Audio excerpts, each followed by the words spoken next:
কি সমস্যা টুনি? তুমি আমার সাথে কোনো কথা বলছো না, দেখা করছো না, কিছু তো বলবে আমাকে। টোনা, আমার বিয়ে ঠিক হয়ে গেছে। আজকের পর থেকে তুমি আমার সাথে কখনো যোগাযোগ করার চেষ্টা করবে না। এটা কেমন কথা টুনি? তুমি আমাকে স্বপ্ন দেখিয়েছিলে, বলেছিলে আমরা একসাথে সংসার করব। এখন কি এমন হয়ে গেছে? দেখো টোনা, তোমার কিচ্ছুটি নেই। একটা ঘর আছে, তাও ভাঙা। বিয়ের পর আমি কোথায় থাকবো শুনি? বৃষ্টিতে ভিজে ভিজে তোমার ওই ভাঙা ঘরে থাকবো? সম্ভব না। আমি যাকে বিয়ে করছি ওর 2 তলা বাড়ি আছে, আমি তাকেই বিয়ে করব। তার টাকা সম্পত্তির কোনো কিছুর অভাব নেই। ওদের কথা শেষ হওয়ার পরে দুজন দুই দিকে চলে যায়।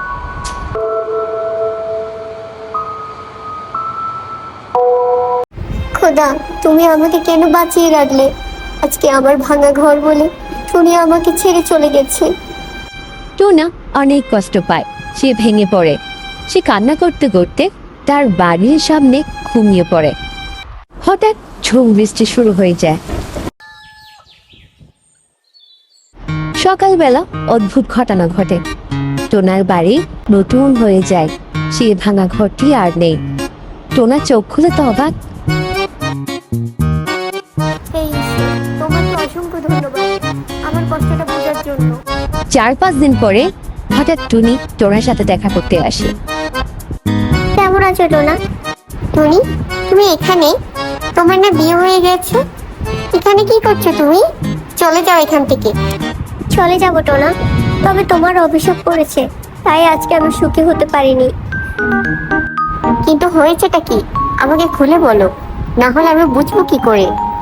তোমার সাথে আমার শেষ দেখা হওয়ার পরে আমার মার কাছে যাই। মার কাছে গিয়ে বলি, মা, তুমি আমাকে যেখানে বিয়ে দাও না কেন, আমি রাজি আছি।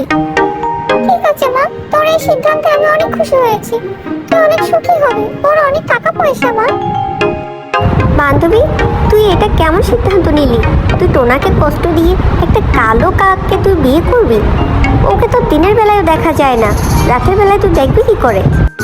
অত কালো আর সাদা লাগবে না আমার, টাকা পেলেই হলো। ওই ছেলেটার অনেক টাকা, তাই আমি ওকে বিয়ে করছি। তুই জানিস ওর কত বড় বাড়ি? আমাদের এই গ্রাম সমান হবে বাড়ি। ইচ্ছে হলে আমার বিয়েতে আসিস।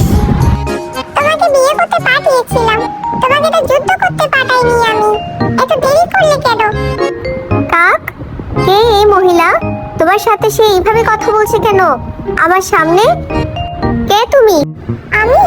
আমি তোমার স্বামীর প্রথম স্ত্রী। আমার কাজ করতে কষ্ট হয় আর সৌন্দর্য নষ্ট হয়ে যাবে বলে আমার স্বামী তোমাকে বিয়ে করেছে। যাও, এখন গিয়ে রান্না বান্না করো। টুনি এসব দেখে কাকের সাথে অনেক চিল্লাপাল্লা করে। সে রাগ করে সে বাড়ি ছেড়ে চলে আসে। টুনি এসব কথা টোনাকে বলার পরে চলে যেতে নেয়। তখন টোনা পেছন থেকে ডাক দেয়, টুনি, একটা কথা সবসময় মাথায় রাখবে, আমার ভাগ্যে তুমিই আছো আর তোমার ভাগ্যে আমি। আমাদের কখনো কেউ আলাদা করতে পারবে না। টুনি টোনার এই সরলতা দেখে খুব অবাক হয়। এরপর থেকে টোনা টুনি খুব সুখে শান্তিতে বাস করে। তারা বিয়েও করে নেয়।